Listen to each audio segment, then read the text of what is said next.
In this video, we're going to show you how to do a scatter plot and lines of best fit project. It's a collaborative project. You can do it alone or you can do it with a partner, and I'm going to talk about that today. The goals of this assignment is to learn how to create and interpret a scatter plot, learn how to make predictions using the best fit line for the data, how to convert our equation to slope-intercept form to make predictions, and discover how the slope of a line can be used to describe the rate of change. So what I've got here is we're going to do one part of the project together, and I have at the bottom a link so that you can ask permission, and I will give you permission to view this document. So what we're going to use is we're going to do this together as discovery of ice cream sales versus temperature data. And what we have is our x values, which is our independent variable, our temperature outside. This is fictitious. This is just temperatures, random temperatures, and the sales of ice cream at the grocery store. And you can see as the temperature is increasing, our sales are going up. I'm going to first plot this into this scatter plot into GeoGebra, and then we're going to together answer these questions on this worksheet. So let's get started. So how we're going to put it into GeoGebra, I'll tell you in a moment because I first have to open it up. Okay, open up my GeoGebra. I have the downloaded version is what I'm using right now, and I'm going to go to View, and I'm going to go to my spreadsheet. The reason why I did this is because I'm going to do like an Excel type of thing where I copy and paste the data into my document.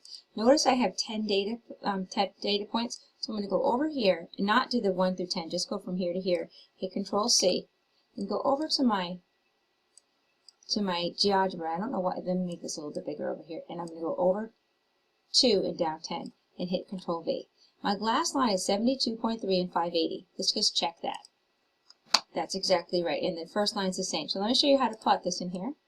So what I would do is I would use this move key just to unhighlight it and then rehighlight it, right click, create a list of points. Now I'm going to close the spreadsheet, and I've got a list of points here, but where I can't find them. This is the Move Graphics view. I'm going to hover over the X values. Notice the X values, which are around 57 degrees and up. So let's go and find these values in the 50s to 70s.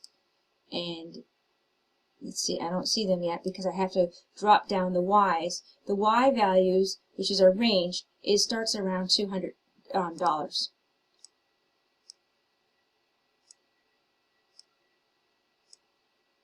There we have it. So now let's label our work before we do anything. The x-axis is our independent variable, and it goes along here as temperature. I want to label it using the text box. And I'm actually going to push this over and make it a little bit easier to see for me. I guess I'll bring this open a little bit. You can't really see that data that well, but I guess we're good. We're good. Okay, so I'm going to go over here and label that x-axis. And I'm going to label the y, sales in dollars at the grocery store.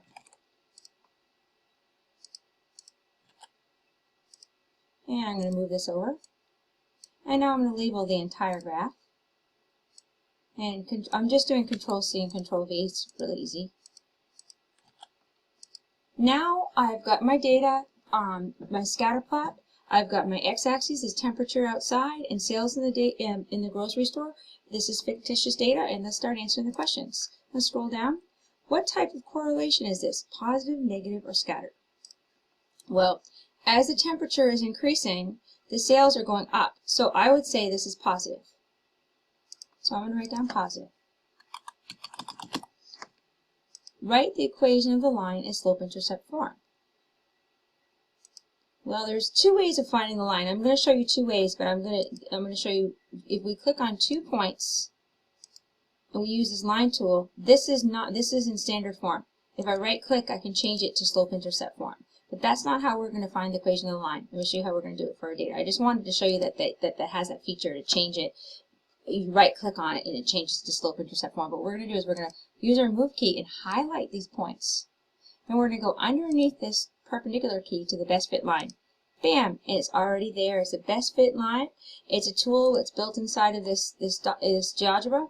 And here we have our equation. So we're going to write down the equation. And I'm going to just sort of kind of push this over a little bit so I can share both sides here. So I can fit it in there. So here we go. So here's our equation. Y is equal to 15.51x minus 593.94. What does the slope of the line represent within the context of your graph?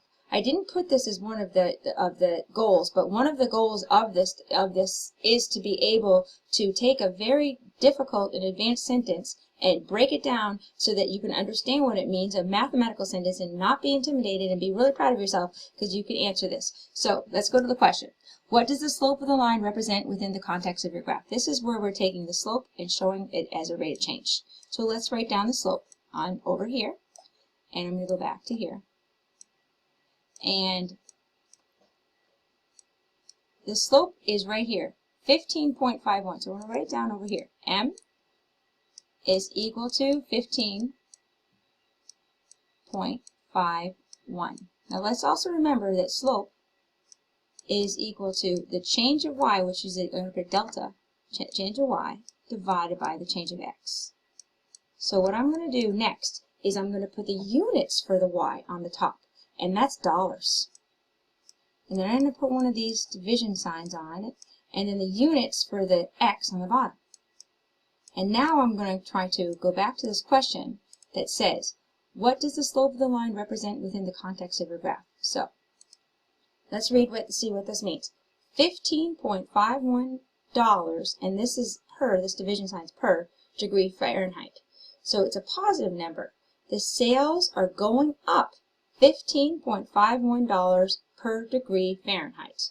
That's what it means. So the sales go up $15 per every degree Fahrenheit, or for every degree Fahrenheit, the sales go up $15.51. So let's write this out.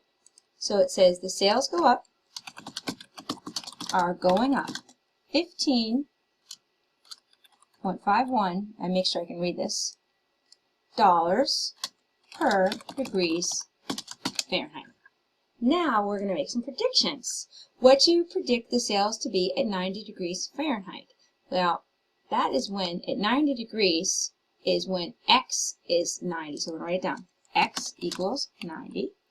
And now I'm going to intercept right here. There's two ways of doing it. I could use the point tool, highlight both lines, or I can use the intersect tool. When we use the intersect tool, you can just click on these two lines and it intersects here. So it predicts at 90 degrees Fahrenheit, which is really hot out, the sales are going to be $801.66. So let's write that down. $801.66. Now, what do you predict the temperature to be if there are $700 worth of sales? So that's when the y is 700. I'm going to remove these pen strokes for now. And you know what, I'm even going to remove this x equals 90 for now. So y equals 700. And where it intersects in the graph is right here. So we're going to go here and intersect. Right there. And it says it would be 83.44 degrees.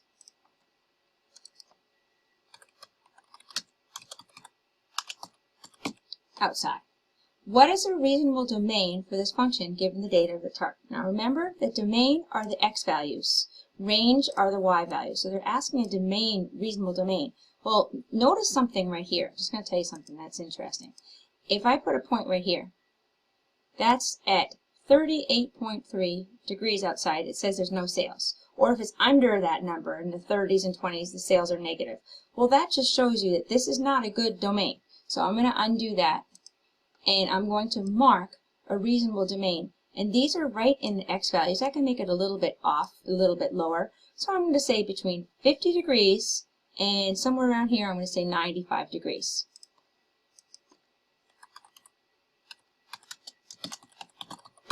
That's a reasonable domain. Outside of that, it may be fair in this side of it if it gets warmer, but 110 degrees, I don't even know if anyone's going to buy any ice cream at that temperature because it's so hot. It's not even livable at that temperature. And below 50 degrees, and you have like zero sales and negative. So that's why it's just between these, the domain that was given to us, right in here, and I made it a little bit extra. So what you and your partner are going to do is, or you're going to do this yourself, you're going to choose one of these. You don't have to do both, just one of them.